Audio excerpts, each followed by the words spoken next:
Twelfth तो कर लिया है, अकाउंटेंट कैसे बने। अगर आपका भी मन है कि मैं ट्वेल्थ के बाद एक अकाउंटेंट बनना चाहता हूं और आप कॉमर्स फील्ड से बिलोंग करते हो, आपने 11-12 में अपने कॉमर्स सब्जेक्ट को स्ट्रीम को चूज़ किया है, या फिर आप साइंस या आर्ट्स से हैं और सोच रहे हैं कि ट्वेल्थ के बाद मैं बीकॉम करके अकाउंटेंसी कर लेता हूँ, तो क्या अकाउंटेंट सिर्फ कॉमर्स वाले ही बन सकते हैं? ऐसा नहीं है। बेसिक नॉलेज के साथ कोई भी अकाउंटेंट बन सकता है। अकाउंटेंट बनने का प्रोसेस क्या होता है, पूरा रोड मैप मैं आज आपको अपनी इस वीडियो में बताने वाला हूँ। लेकिन उससे पहले मैं आपको दो बातें बता दूँ। सबसे पहले तो अपने बारे में, माय नेम इज़ गौरव भारद्वाज। सबसे पहले जब मैं 11th क्लास में था ना, उस समय मैंने अपनी टैली जो कोर्स आता है ना, टैली अकाउंटिंग कोर्स, वो मैंने कंप्लीट कर लिया था। दैट टाइम टैली 7.2 चलता था और 9 जो है वो लॉन्च होने वाला था। उसके बाद 8.1 भी आया था, लेकिन 9 ज़्यादा चला था। उसके बाद ERP 9 आया, अब प्राइम आया, और भी आते रहेंगे वर्जन। ये वर्जन होते हैं टैली सॉफ्टवेयर के।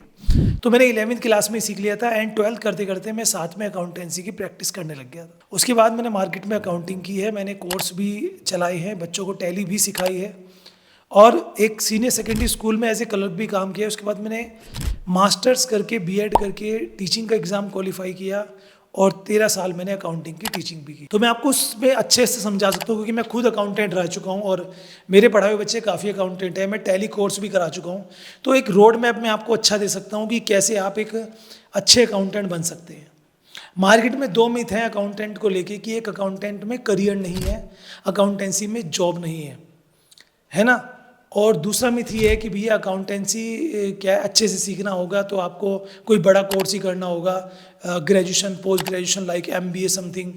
ऐसा कुछ भी नहीं है। 12th के बाद आप अकाउंटेंट बन सकते हो, पूरा जानेंगे आज की अपनी इस वीडियो में। मैं आपको बताना चाहूँगा जिस हिसाब से बिजनेस बढ़ रहे हैं ना, सरकार की योजनाएं जो कि स्किल इंडिया के ऊपर है या फिर जो मार्केट में बिजनेसेस को बढ़ावा देती है, उससे बिजनेस बढ़ेंगे, इंफ्रास्ट्रक्चर्स बढ़ेगा तो अकाउंटेंट की नीड बढ़ेगी। ओके, एन अकाउंटेंट जो बेसिकली 3 प्रकार के होते हैं। नंबर 1 होता है पार्ट टाइम अकाउंटेंट, समझ रहे हो, जो पार्ट टाइम काम करता है कहीं पर। इसके लिए आपको you have to spend some time market में। दूसरा होता है फुल टाइम अकाउंट, जो कि कहीं पे जॉब करते हैं, सुबह 10 बजे जाते हैं, शाम को 6 बजे या रात को 8 बजे आते हैं, depend on the office timing. और तीसरे नंबर पे होते हैं प्रोफेशनल अकाउंटेंट। आज इन तीनों के बारे में समझेंगे। और आपको अकाउंटेंट बनना है तो मैं वो ट्रिक दूंगा जिससे कि आप एक जल्दी और एक बढ़िया अकाउंटेंट बन सकते हो और अकाउंटेंट बन के एक अच्छी खासी सैलरी भी ले सकते हो। लेकिन उससे पहले अगर आप कोई अकाउंटिंग से रिलेटेड कोर्स करना चाहते हो या फिर आप चाहते हो कि भैया मुझे ग्रेजुएशन करनी है, मैं अकाउंटेंसी की प्रैक्टिस करता हूँ, साथ में मेरा बीकॉम जो है वो ऑनलाइन हो जाए, मुझे कॉलेज ना जाना पड़े, या फिर और कोई कोर्स आप करना चाहते हो ऑनलाइन, तो ऑनलाइन कोर्स अगर आप करना चाहते हो तो डरने की ज़रूरत नहीं है कि फ्रॉड ना हो जाए, अच्छा कॉलेज कैसे मिलेगा।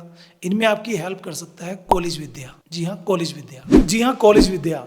आज की डेट में आप कोई ऑनलाइन कोर्स करने के लिए जा रहे हो और उसके लिए कोई यूनिवर्सिटी चूज करना चाहते हो, there is a lot of options. आपको सैकड़ों यूनिवर्सिटीज मिल जाएंगी जिनमें से कुछ UGC अप्रूव होंगी, कुछ अप्रूव नहीं होंगी, यहाँ तक कि कुछ फेक भी हो सकती हैं।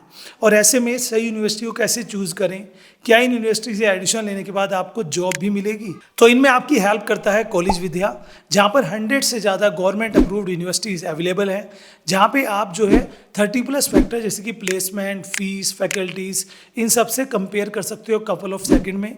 और आपको यहाँ पर EMI का ऑप्शंस भी मिल जाता है जो कि नो कॉस्ट EMI है, और फुल सेफ्टी तो आपको मिल ही जाती है। आप जाकर टेंशन फ्री होकर किसी भी यूनिवर्सिटी में एडमिशन ले सकते हैं। और कॉलेज विद्या की सबसे खास बात पता क्या है, यहाँ पे कोई बायस नहीं है, कोई पेड प्रमोशन नहीं है, ये आपको सिर्फ वेरीफाइड इन्फॉर्मेशन ही देते हैं। और साथ में यहाँ पर करियर काउंसलिंग भी मिल जाती है, जिसमें इनके जो एक्सपर्ट्स हैं वो आपकी प्रोफाइल देखकर आपको सजेस्ट करते हैं आपको बेस्ट कोर्स क्या रहेगा और बेस्ट यूनिवर्सिटीज़ आपके लिए क्या होगी। और उसी के साथ ही यहाँ पर एडिशंस के बाद भी आपको सपोर्ट मिलता रहता है, जिसमें आपको वेबिनार, इंटरव्यू प्रिपरेशंस और प्लेसमेंट सपोर्ट आपको फुल ही मिलेगा। और सबसे बढ़िया बात यह है कि यहाँ पे स्टूडेंट को 20,000 रुपये तक की सब्सिडी भी मिल जाती है। वो तब मिलती है जब आप इनके थ्रू जाकर एडमिशन्स लेते हैं। सो देर किस बात की, अगर आपको भी एडमिशन्स लेना है, आपको भी CV सब्सिडी की जरूरत है, या फिर आपको भी डिफरेंट यूनिवर्सिटीज़ को कंपेयर करना है, तो कॉलेज विद्या का लिंक मैंने डिस्क्रिप्शन में दे दिया, अभी जाके विजिट करिए। तो ये तो रही कॉलेज विद्या की बात कि भैया आप कोई भी कोर्स के रिगार्डिंग वहाँ से डिटेल ले सकते हैं, एडमिशन्स ले सकते हैं और अपने अकाउंटेंसी की जर्नी को आगे बढ़ा सकते हैं।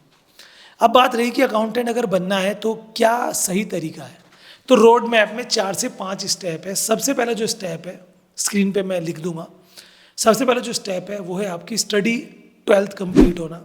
जैसे आपका 12th कंप्लीट हुआ, सेकंड स्टेप आता है, वो है आपका बेसिक अकाउंटिंग की नॉलेज। आज हर एक बंदा अकाउंटेंट बनना चाहता है जो कॉमर्स से है, बट उन्हें अच्छी बेसिक नॉलेज ना होने के कारण वो अच्छा अकाउंटेंट बन ही नहीं पाते। आप किसी का अकाउंट करने जाओगे, आप क्या सोचते हो वहाँ पे कोई सेल की ट्रांजैक्शंस, परचेज की ट्रांजैक्शन या जीएसटी रिटर्न या इनकम टैक्स रिटर्न, बस यही होता है। उसके अलावा बहुत सारे दाव पेच होते हैं। किसी कस्टमर की पेमेंट्स रुकी हुई है, उसको इंटरेस्ट डिटेल बना के देनी है। किसी मान लीजिए ई वे बिल का पंगा है, या कोई पुराना बैलेंस अटका हुआ, या बैंक रिकॉन्सिलेशन मैच नहीं कर रहा, आपका बैलेंस बैंक से मैच नहीं कर रहा। बहुत सारे सॉर्टेड होते हैं और उन्हें ठीक करना पड़ता है। बेसिक नॉलेज अगर आपको होगी तो ऐसा नहीं है कि कंप्यूटर आपने सीख लिया तो आप अकाउंटेंट बन जाओगे, ऐसा भी नहीं है। तो पहला स्टेप आपकी स्टडी होने के बाद आप बेसिक नॉलेज अकाउंटिंग की लीजिए, जिसके लिए आपको कोई कोचिंग लेने की ज़रूरत नहीं है। जो 11-12 की बुक्स होती हैं उनको अच्छे से अगर आपने पढ़ लिया होगा तो आपको बेसिक नॉलेज होगी। जर्नल एंट्री से लेके ट्रेडिंग अकाउंट, जो फिनेंशियल स्टेटमेंट होता है, उसके अलावा जो एरर रेक्टिफिकेशन होता है, these are the basic of accounting. Bank reconciliation, error, ये सब चीज़ें जो पढ़ ली होंगी। आप नहीं पढ़ी है, आप साइंस फील्ड से, तो आपको वो पढ़ना पड़ेगा। सेकंड आता है कंप्यूटर नॉलेज, जिसमें आपको कंप्यूटर में एक्सेल चलाना आना चाहिए, इंटरनेट चलाना आना चाहिए। अकाउंटिंग का सॉफ्टवेयर होती है, नंबर 1 पे इंडिया में है टैली, दूसरे नंबर पे बिजी, और भी आते हैं बट मैं इन दोनों को अच्छे से जानता हूँ क्योंकि मैंने दोनों चलाए हैं। इनमें से एक भी सीख लोगे ना, आपको काम मिल जाएगा। एक को सीखो, ऐसा नहीं कि सब आते हैं मुझे, तो परफेक्टली एक को सीखो शॉर्टकट की के साथ। उसके लेटेस्ट फीचर्स को आपको आना चाहिए, जो आप ऑनलाइन यूट्यूब पे सीख सकते हो, किसी कंप्यूटर सेंटर पे सीख सकते हो। सीखना वही जहाँ पे नॉलेज मिले। ऐसा ना हो कि बस उन्होंने पैसे लेके सर्टिफिकेट दे दिया लेकिन आपको टैली चलानी नहीं आती। तो you have to be take some knowledge about it. उसके बाद आता है कंप्यूटर नॉलेज के बाद आपका प्रैक्टिस। और वो प्रैक्टिस कैसे होगी, मैं आपको अपने बारे में बताऊंगा। जब मैंने 12th कर लिया था तो मुझे पता लगा कि मेरे कॉलोनी में एक भैया हैं जो ऑलरेडी सेल टैक्स में जॉब करते हैं गवर्नमेंट, और साथ में उन्होंने LLB की हुई है, अकाउंटिंग की नॉलेज है। उन्होंने अपना ऑफिस खोला हुआ है, जो इवनिंग में वो बैठते हैं कभी कभी, तो उनके पास अकाउंटेंट का काम है। मैंने कहा भाई यहाँ पे GST की भी नॉलेज मिल जाएगी, सेल टैक्स की भी नॉलेज मिल जाएगी, क्लाइंट्स आएंगे उनकी बातें सुनूंगा, और मुझे थोड़ा अकाउंटिंग भी आ जाएगी। तो भैया ने कहा ठीक है आप अकाउंटिंग कर लेना, और जो चीज़ आ जाती थी मैं उनसे पूछ लेता था। पैसे कोई तय नहीं हुए थे। उन्होंने फिर महीने के मुझे कुछ 500-600 रुपये देना शुरू कर दिया था। 3-4 महीने मैंने किया, काफ़ी नॉलेज मुझे 3-4 महीने में हो गई थी। उसके बाद मैंने किसी अकाउंटेंट को पकड़ा जो कि एक सीनियर अकाउंटेंट थे, मेरे नॉन में थे।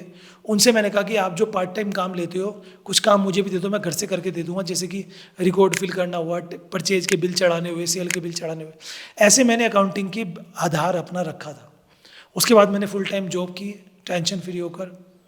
गलतियाँ हुई, पीछे देखा, एक नियम चलता है अकाउंट में, पीछे देख आगे चल लिखा, पीछे देख आगे चल। अगर कोई ट्रांजेक्शन नहीं हो पा रही है, कोई एंट्री नहीं हो पा रही है, तो पहले भी तो किसी ने की होगी, पिछला रिकॉर्ड देख लो। ये सब चीज़ें रहती हैं। तो मैं आपको ये कहूँगा, अगर आप एक अच्छा अकाउंटेंट बनना चाहते हो तो ये स्टेप पूरे कर लेना। बेसिक भी आप सीख लोगे कहीं ना कहीं, अकाउंटिंग भी सीख लोगे, कंप्यूटर भी सीख लोगे, बट प्रैक्टिस सबसे इंपॉर्टेंट है। जल्दबाजी मत करना। कहीं पे आपको 10-20 हज़ार की जॉब मिल रही है लेकिन वहाँ सीखने को नहीं है, डायरेक्ट प्रैक्टिकल करके दिखाना है, मत जाओ। स्टार्टिंग में सबसे पहले ऐसे किसी एक्सपर्ट के पास काम करो, कोई CA हो गया, कोई टैक्स का लॉयर हो गया, कोई सीनियर अकाउंटेंट हो गया, जिसके पास आप काम कर सकते हो, उसका गाइडेंस आपको मिलेगा। वहाँ पे तरह तरह के क्लाइंट्स होंगे उनके, कोई लोहे का व्यापारी है, कोई गारमेंट्स का व्यापारी है, कोई रेस्टोरेंट का व्यापारी है, किसी की इंडस्ट्री है। उनके जब ऐसे ऐसे क्लाइंट्स होंगे, उन सबके अकाउंट्स आपके सामने रहेंगे, तो आपको मल्टीपल ट्रांजेक्शन्स दिखती रहेंगी। उनसे आपको एक बेहतरीन नॉलेज मिलेगी, और वो प्रैक्टिस आप कम से कम 1 साल तक लीजिए। एंड वो होने के बाद आपको खुद लोगों से इंटरेक्शन होनी शुरू हो जाएगी। लोग आप कहते हैं भाई अकाउंटेंट करना है तो मेरे पास बनो।